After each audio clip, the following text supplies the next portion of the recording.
Hello, my love. Welcome to ulaofthetea for readings. My name is Lenore, and today I'm going to be reading your tea leaves. So we're just going to go ahead and get started, and I want to say thank you for clicking on the reading. I'm so happy to be here with you. We are in absurd and strange and maybe even uncertain times, but to be in the same space with you, even for just a moment, it is a blessing. So the first thing that we're going to look at here is we have a couple of letters. It looks like we have, oh my goodness, I want to say, it's almost like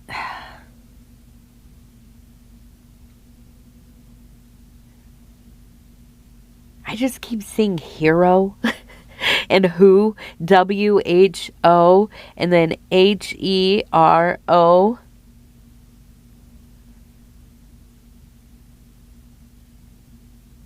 And up here we have, it looks like maybe C-A or G-A, okay? So we have a sense of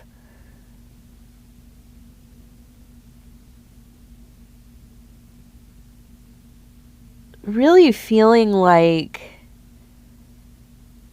there's almost like a departure or the dream of a departure. Now, I have a person sitting here. They have like a boat, right? A little toy boat, a model of a boat. It looks like it would be a sailboat. So the boat indicates change, right? Not a little change, a substantial change. If you're going to get yourself into a boat and take off into the great unknown, that is not a small decision, right? So when we have it in the form of a toy and somebody holding on to it, you can almost imagine kind of a maybe like a young child, almost a teenager. They're out there, they're playing with their boat in a pond. They are holding on to it, letting it go, very carefully pushing it out. And there is this sense of contemplation, of wishfulness, of making appeal, even if it's not intentional, right? And so I feel like there is maybe the stirrings, the beginnings of even just letting yourself dream of something else, of something different, of something, other than how you find yourself. Okay. Now, I think part of what happens when we find ourselves collectively or in our personal lives in this kind of onslaught of crises, basically, right? Just one thing after, even if you turn off the news, you feel the rippling effects of it. Especially if you live in a city or something like this. Even I live out in the middle of nowhere in the rural country. And of course I see people and go into town and so on. But even here we can feel it without being on the internets, right? And so, I think that in these times, there is a loosening of, I figure you stop wanting to hold on to things that don't matter really to you. You start to look at your life and think like, is this really how I'm going to spend my hours? Doing things that maybe you were taught to do or we see other people doing them, we kind of assimilate, we start doing the same things. They aren't necessarily the things that we want to be doing, but we do them because, and I relate to this deeply in parenthood. And not in the way that I am raising my child, so much as you spend a lot of time observing what other people are doing and thinking, wow, that might work for me, or maybe we should try that, or I don't know, maybe they'll like this and we'll go try, we'll attempt it, or, see what they think, the children, or, whoever else is involved in the rearing of children. And you take on a lot of stuff that you otherwise would not, right? And sometimes it's beneficial and sometimes it's just tedious. Sometimes it's a flop, right? Sometimes you go out of your way, you go take the kids somewhere, you set up a whole thing and you're going to do it. They don't even care about it. It's who cares? Like, this is, But then we go through times like we are in now, and we start to see, like, why am I doing all of this when I really just need to get back to the fundamentals? Whatever those are for you, whatever that looks like for you. So then we begin to dream. What did you used to dream of when you were young? What was your thing? For me, I always just wanted to, like, work in record stores and bookstores. I remember anybody I knew who, like, was, at this point they're older than I was, but I always was around older people. Anyways, I just grew up that way, kind of. And anybody who worked at, like, Records, I know, and that was such a, like, Virgin Records was like the sellout place, but, like, if you worked at a Tower Records, or what was the other one called? I grew up in Sacramento, so we had what was that place called? We had one over by Sunrise Mall, kind of. I forget what the name of the record store was. But anyways, that's what I wanted to do. And sometimes now I'm like, I get drawn back into that. Like, I wish I could just, like, have a record store. I just want to listen to music and talk about music and books and poetry and art with somebody or people all day long, and we get into these places where it's like, and I'm not saying that's what your dream is, but that's what my little dream is. And we get into these places where it's like there is a very noticeable dissolution of how things were or felt even just a year ago, right? Life is shifting, right? The zeitgeist is shifting. It's affecting some people more than others.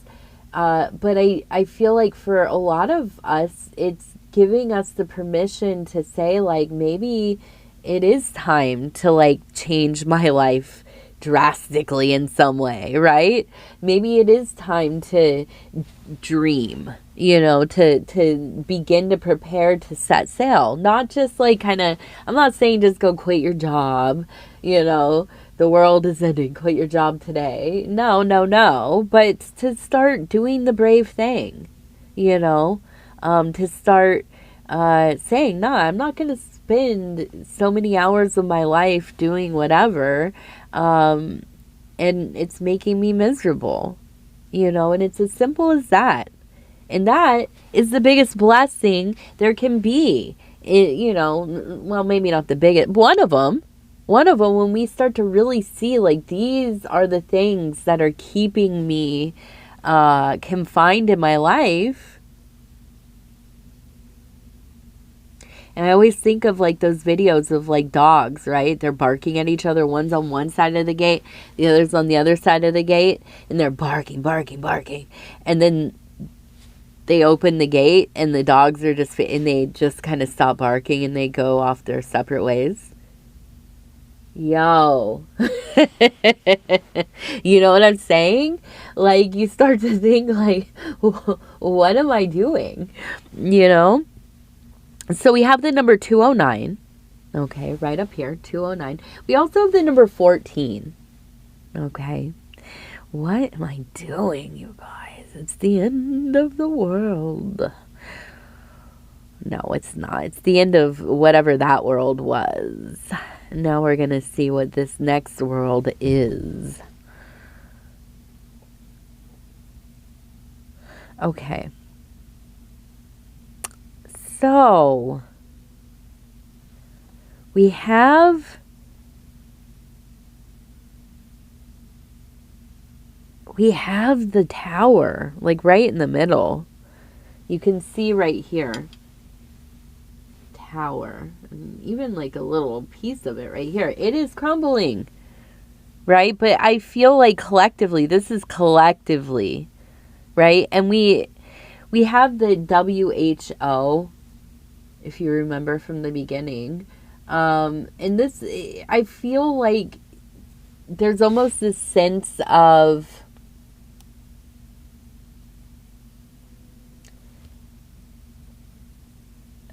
who is, I hate to say this, but like who is going to, you know, get out of this unscathed. I think that's really the big thing, is like we're going through a shift that is monumental, where it's not just affecting a certain class or a region of the world or country or whatever. It's affecting everybody, right? It's affecting everybody. And on all levels. I mean, really on all levels. And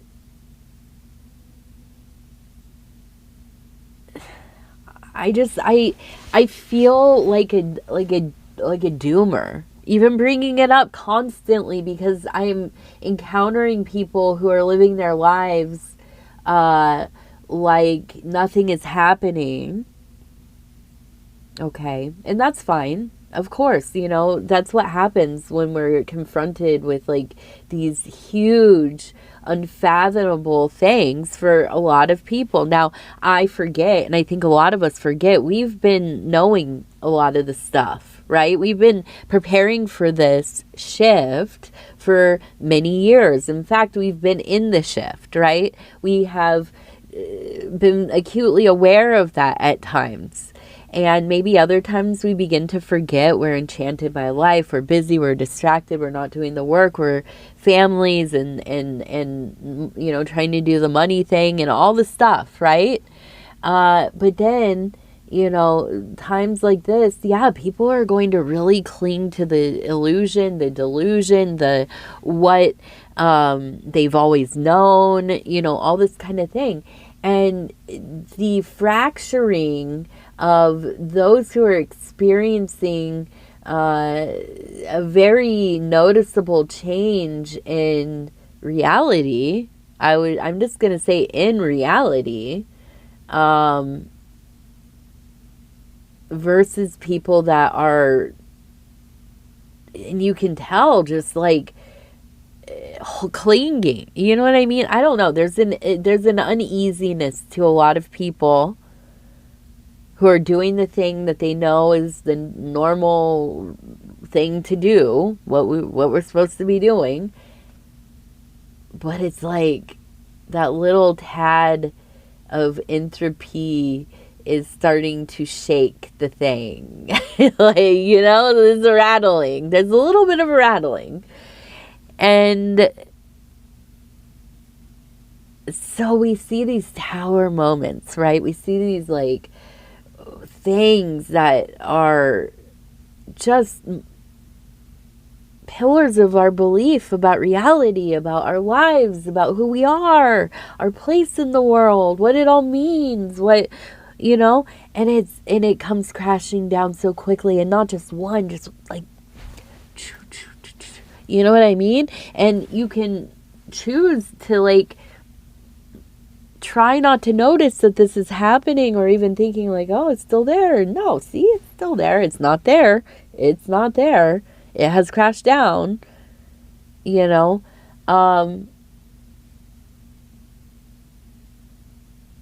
The anxiety of it all is palpable. But here's the deal, dude. And listen, I'm going to say this, but I'm also going to like really, really say up front, I'm struggling in this myself. I'm trying to figure it out. I'm trying to figure it because I don't know. I'm in uncharted waters with my work right now. I don't know. But just coming into acceptance. That's all we can do. And I'm not saying that we accept it and say, oh, what can I do? That's terrible, but what can I do? I accept it for what it is, and that's not what I mean. But to really look at the thing, and I mean all the things, if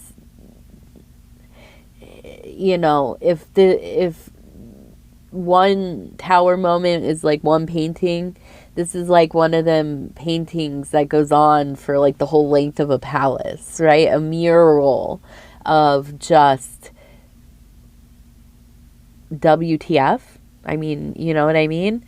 And so being able to even begin to like accept that something has happened, something is happening, something is going to continue to happen.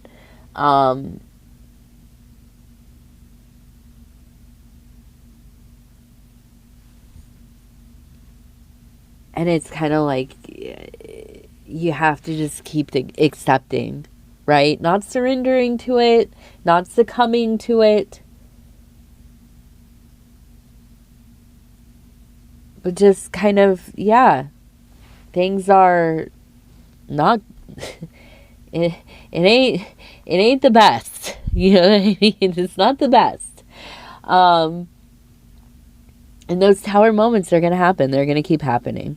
That's what it is. I mean, we are in the time of Aries. I mean, a heavy Aries influence right now. There's just change. The horse. Here even we have the buffalo, or the bison, I should say. The bison, you can see the horns here.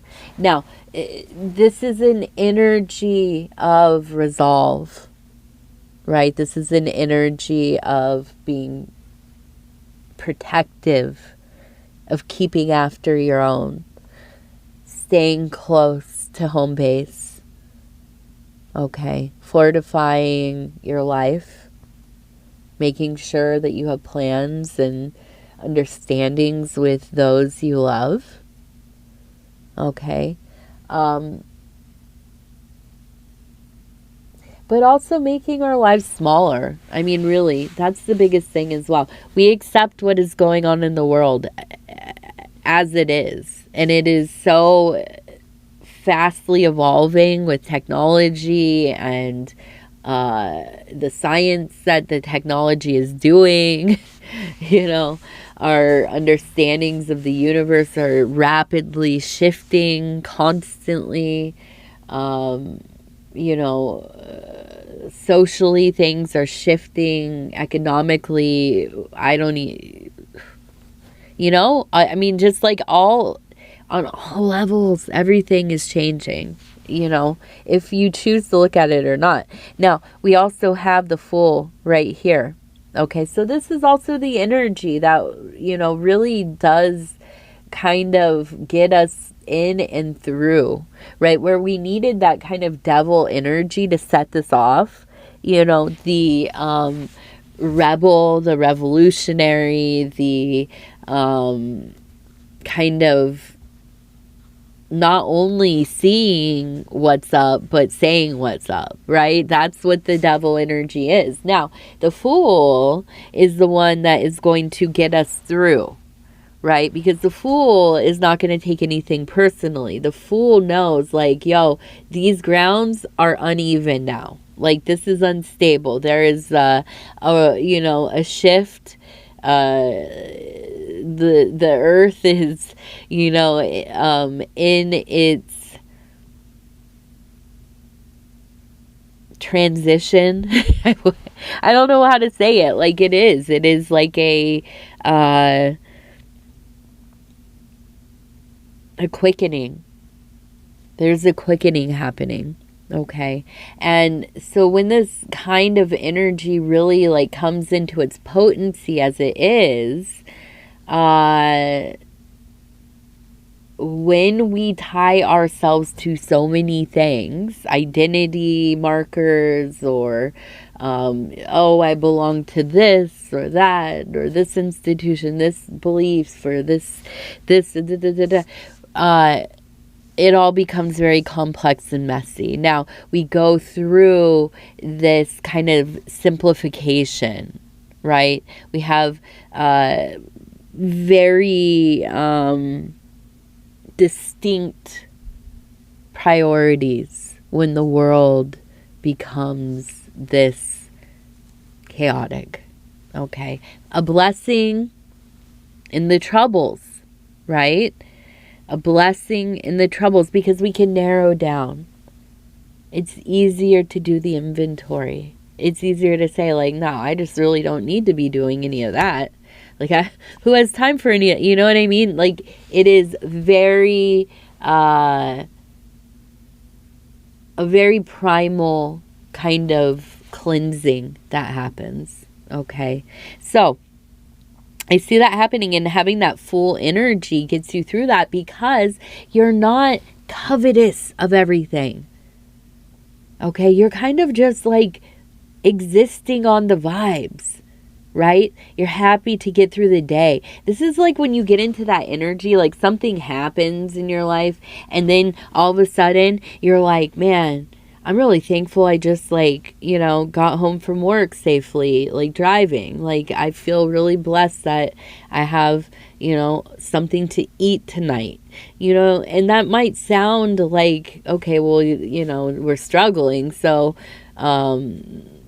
we're focusing on these things and they're, you know, very basic needs that hopefully are getting met. And, you know, we should have more than that abundance of, and yeah, of course we should. But here's the thing.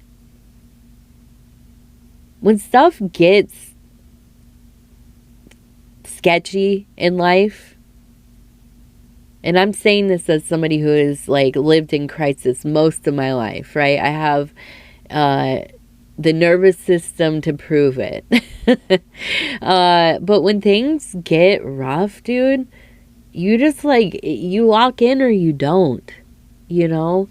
And I feel like a lot of us who are finding each other, a lot of us who are spending time together, a lot of us who are sharing our information, our techniques, our, you know, our, what we have experienced in our own work, in our practices, you know, we're being drawn together for a reason, right? We hear each other, we see each other, we can listen to one another, we can speak to one, you know, all of that.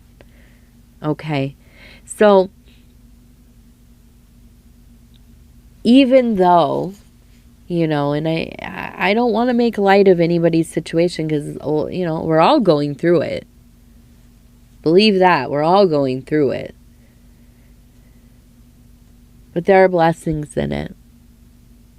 There are blessings. Okay. That's what I like about winter. Is that you have to be where I'm from anyways, well, not where I'm from Sacramento, but I live up in the north, right? Where it's very cold, very snowy sometimes, but very cold, icy. You have to be intentional about where you're going. You don't just drive around when it's negative 10 degrees, or you shouldn't anyways. You know, you're intentional about your movements. Something about that I love, right? Something about that feels like how I should be living all the time. And when we are in times of crisis, both collective and in our own lives, that's where we're at. Okay? We are being intentional. Now, June is going to be an important month for you. Okay? We have June. We also have, it looks like a person riding in on a horse. We have a garden that is growing up in this area.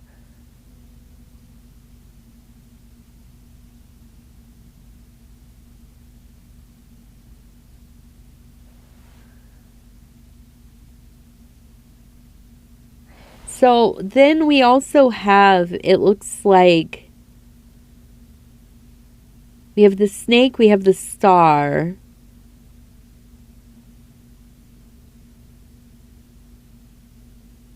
We also have the number 6, the number 2, and the number 0. 6, 2, oh. And then we also, it looks like we maybe have 602. So 620, 602. Probably repeating. These numbers are... It also looks like it says ska, but I won't put that hex on you. Don't look it up. If you don't know what it is, don't look it up. No, I'm kidding. I'm not really kidding, but I am kind of kidding. All right, let's see. I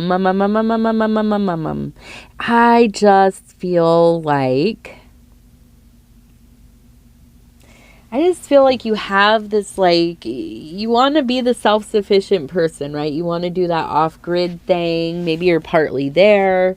I think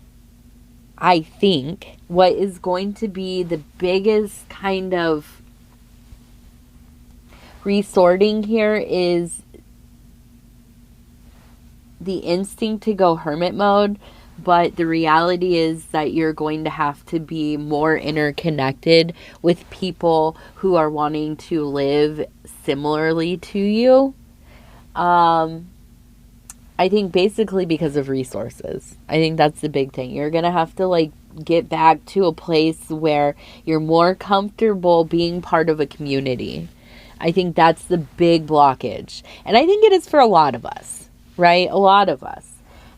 Even as I'm saying this, I'm thinking, no, I'm good. Thank you. You know, I will go live in a hole in the side of a hill before I do that. Thank you very much. But, you know, the reality is that we are maybe going to have to be a little bit more involved in our local communities, right? So, let's see. We also have, it looks like a llama. So we have a resource. We have a beloved thing creating resources for us, is what I should say. Shared resources. Now, we also have a person sitting right here, observing. Up here we have a person who looks like larger in scale, but it almost feels like ego, right? Pride, ego. They look like they're waving something around. Okay, so I feel like you're dealing with somebody in your life who, maybe because of fear, maybe because of, you know, not really knowing what to do, a loss of control. Maybe they've lost their job, their ability to create resources, or whatever it is. I feel like there's almost this kind of like continuous, almost like Queen of Hearts kind of energy. Okay. I think that's something that is not easy for you to indulge or be around, or, you know, kind of live in that atmosphere. I don't see you sticking around very long if it continues. Okay. If this is a friendship, a relationship, a job that you have, maybe it's somebody within that space. But I don't see you really putting up with it. Now, I want to get back to the llama, which is right here. And we're going to kind of, or I should say alpaca.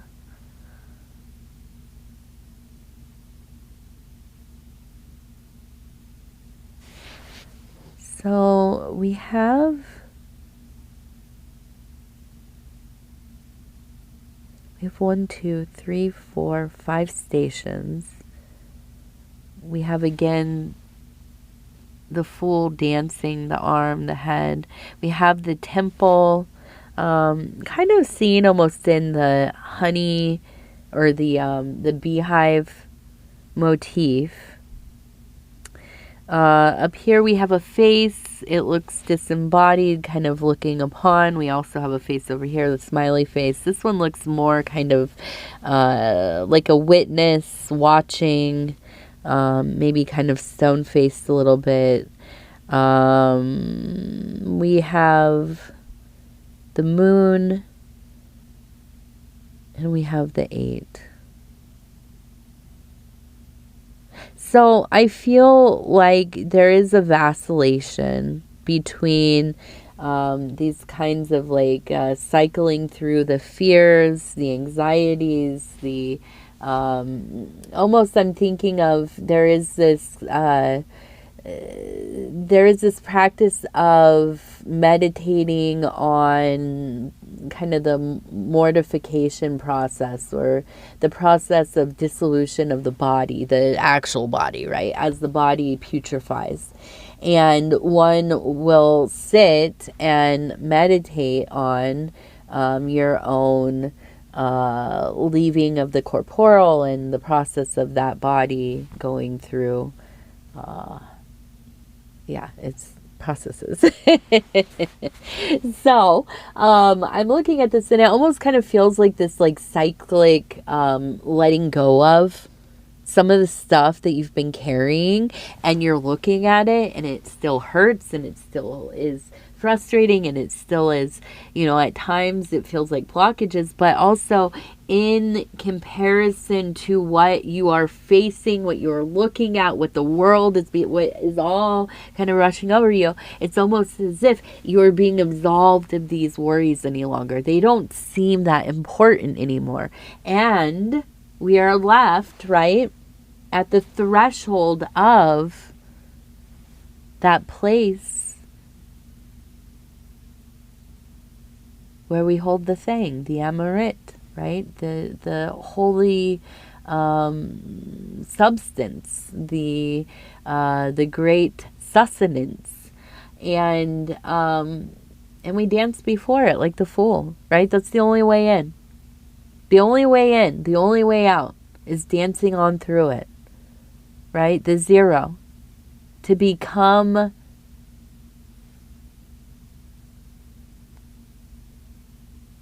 and to unbecome.